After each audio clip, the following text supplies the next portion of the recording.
So what you should see here is that the first half of the code is really just comments. So everything in the green at the top is the comment.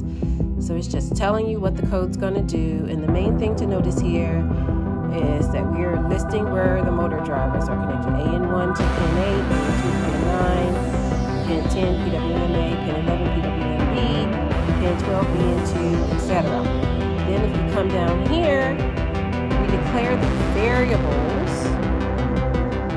AN1 goes to 8, AN2 goes to 9, PWMA goes to 10, PWMB goes to 11, BN2 goes to 12, BN1 goes to 13. Then we have these two global variables just to dictate how the robot moves.